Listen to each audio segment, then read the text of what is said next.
Greetings, ladies and gentlemen. EQ Nostalgia here, and today I want to talk to you guys about Warcraft. More specifically, I want to talk to you about an interview that took place with Duncan Jones, the director of the Warcraft movie. If you have not seen that interview, I will be linking it in the description below, so make sure you go check that out. But I just want to play a part of this interview for you right now. Okay, what are you happiest with for the film? What's the moment you take away from it? I think that we've been able to deliver a film that works for two audiences, those who love Warcraft and know it, and those who don't. And I think it's a big, fun, sprawling fantasy film. And I've been reinforced in my belief that that's the case by the incredible feedback I've had from fans, both of Warcraft and those who don't know anything about it. Yeah, cool, lovely. Thank you very much. Okay. For your time. No, it's excellent. Thank you for your time. Yeah. All right. Yeah, good. I'm going to try to not be too brutal about this, but this guy basically said, rubbish, got up, and walked out. And here's the thing, you can tell from the interview, the full interview, again, in the description below, that this gentleman had already made up his mind.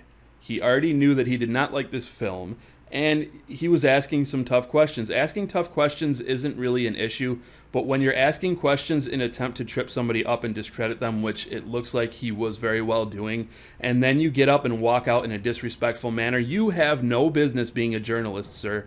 You have no business interviewing people, and I sincerely hope that that anybody who might come on to your show or your interviews or whatever the fuck it is you're doing over there, I hope that they don't. I hope that they see the way that you treated your guest and they do not entertain your bullshit. I mean, some people might think that this is funny, but really it's not. It's incredibly disrespectful.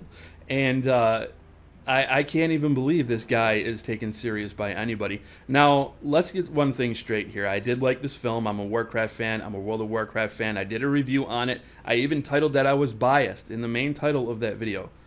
But this is absolutely ridiculous. Even if this was for a movie that I don't care about, if it was just some random flick that I didn't like even, I would still say that this was incredibly disrespectful. This is not how you conduct yourself. This is not professional. I have to give huge props to Duncan Jones for not snapping and just walking out before it got to that point, because to be honest with you guys, I'm kind of a little bit of a hot-tempered person. You might have noticed that on the channel. I probably would have got out and walked away. And I honestly, I don't think anybody would be able to fault me for that. The fact that he sat there, continued to smile, and answered his questions to the best of his ability without losing his shit, and you can see it on his face, he was getting frustrated, but he did not cave in. He maintained a professional demeanor and continued to answer this asshole's questions. Were those questions answered the way that he wanted them to be? No, I don't think that they were. I think this guy was hoping that he would say, well, yeah, we could have done this better or we could have done that better. But he's not going to do that. He's going to defend his film. He's going to defend what it is that he's created. And that's kind of how it is. That's what people do when they create things. He's not going to admit that, you know, maybe it should have been a little bit longer. And I will say, and I've said this in my review, this movie could have benefited from at least another hour. And hopefully when it goes on to DVD and Blu-ray, we get that director's cut and we get to see a little bit more.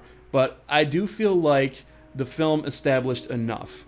It would have been nice to see more. It would have been nice to have a little bit more character development. So that's what I would have liked to see more from the movie. I just wanted to see a little bit more. I think they could have benefited from making it longer. I don't think that it really had to be multiple films.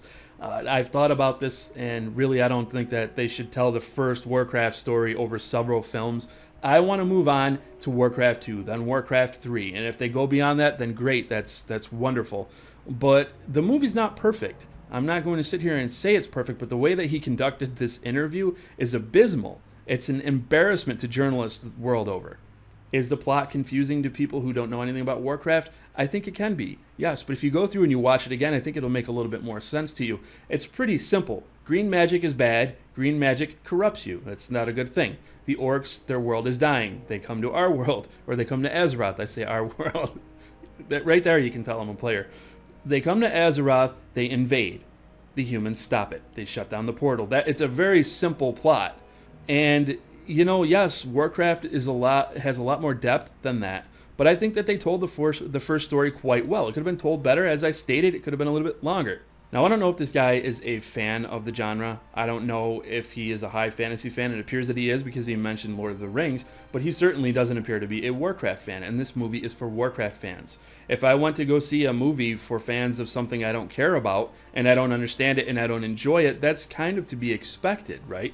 If I went to go see a chick flick, I don't like chick flicks. I said this in my review of the movie. I don't like chick flicks. So is it fair for me to go watch one and then conduct a review on it? And that's what a lot of people are doing, guys. You have to understand. A lot of these journalists, they have to go and see everything because that's their job. So they go and they'll see something that they don't want to see. It's like me playing video games here that I don't care about. I'm not a sports fan. If I played the latest Madden game, I would say, yeah, it's a fucking football game. What can you say about it? I didn't like it. I don't care. My opinion does not hold any weight. It does not hold any value because I don't care in the first place. I've had people argue with me and say, well, that's what a critic is. No, that's not what a good critic is. I'm sorry. A good critic does not review something that they are not interested in from the get-go. A good interviewer does not conduct themselves this way. They do not attempt to belittle someone, and then when they don't get their way, say rubbish, stand up, and walk out. Right now, I want to kick it over to you guys. What do you think of this interview? What do you think of this movie? Get vocal. Let me know. If you guys enjoyed this video, please remember to rate it thumbs up. If you're new here, I ask that you please subscribe. I thank you all for watching, and I look forward to seeing you all in my next video.